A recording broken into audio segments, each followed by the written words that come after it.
Good morning, welcome to CATEX TV. My name is Frank Fortunato. Today is Monday, March 31st, 2014, the last day of the quarter. We woke up this morning to televised news reports in the United States of the two Koreas shooting artillery shells at each other. They were fortunately shooting them only into the water. Apparently, South Korea was returning fire after North Korea shot artillery shells into territorial waters claimed by South Korea. The only people who were affected by all of this were residents on 5 islands in the area who were hurriedly evacuated. The exchange of fire followed Pyongyang's earlier unusual announcement that it would conduct the live fire drills. This is seen as an expression of North Korea's frustration, listen to this, at making little progress in its recent push to win outside aid. My goodness, if that's what they've been doing, they certainly have been doing it in an unusual manner. North Korea also threatened Sunday to conduct a 4th nuclear test at some point, although South Korea says there's no evidence of that.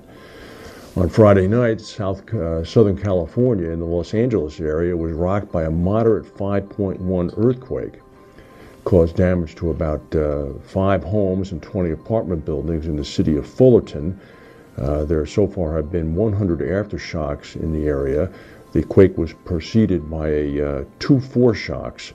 According to Applied Insurance Research, there is a 5% probability that the quake itself was a foreshock to a larger event. Now, this quake apparently emanated from a fault called the Puente Hills fault, not the San Andreas fault or the Hayward fault or any of the other faults that are well known. This particular fault is actually little known. The Los Angeles Times had a question and answer story today with a geologist from the USGS.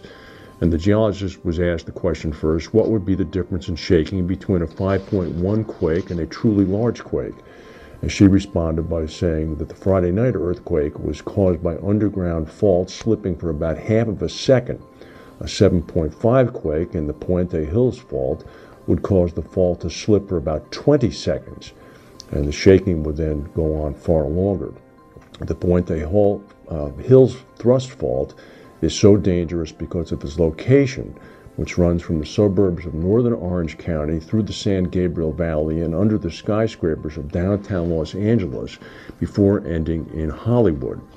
According to estimates by the USGS and the Southern California Earthquake Center, a 7.5 quake on the Puente Hills fault could kill from 3,000 to 18,000 people and cause up to $250 billion in damage. Well, let's hope that this was not a foreshock. Meanwhile, off the coast of Africa, Category 4 tropical cyclone Hellen is bearing down on the island of Madagascar.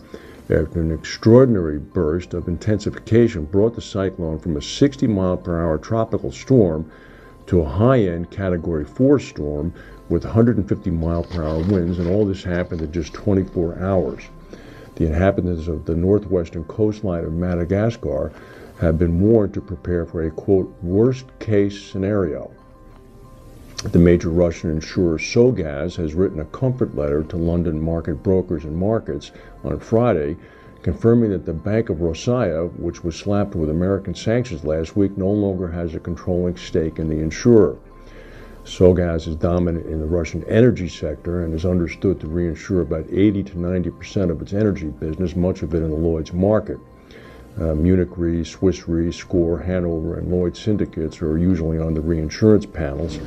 Sogaz came out with a letter saying that the Bank of Rossiya, which was identified by the U.S. as being essentially a private bank of the Kremlin leadership and senior officials in the Russian Federation, no longer has a 50% stake of control in the insurer. If it did, American sanctions would mean that they would thus extend to Sogaz. An Israeli court earlier today convicted former Prime Minister Ehud Olmert in a wide-ranging bribery case. His sentence is scheduled for April 28th, and it's likely that he's going to face jail time.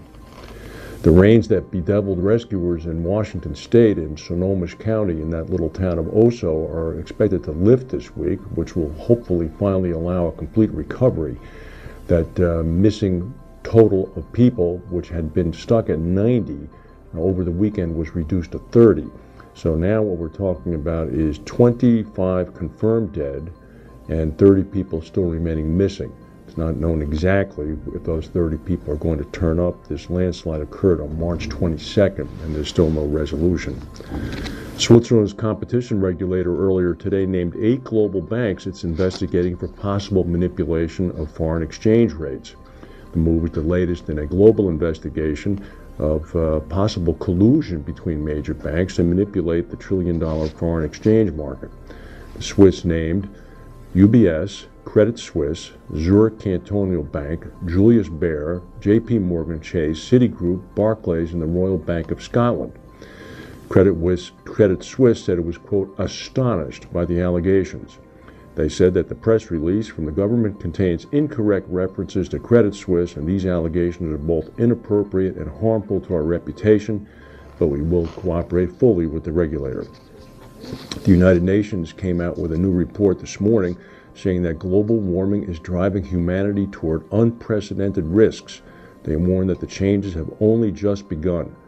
They said the 21st century disasters such as killer heat waves in Europe, wildfires in the U.S., droughts in Australia, and flooding in Mozambique, Thailand, and Pakistan highlight just how vulnerable humanity is to extreme weather.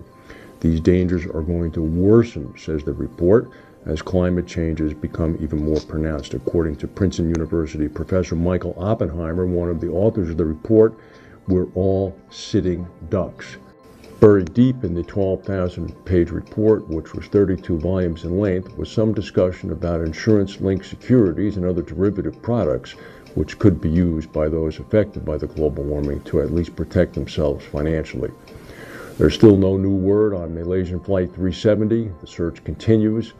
Apparently, the main thing that has been discovered is that there is a tremendous amount of ocean garbage that continually finds itself being identified as possible plane wreckage. That's the news for today. If we have any breaking news, we'll come back and tell you. Thank you for watching, and we'll see you tomorrow.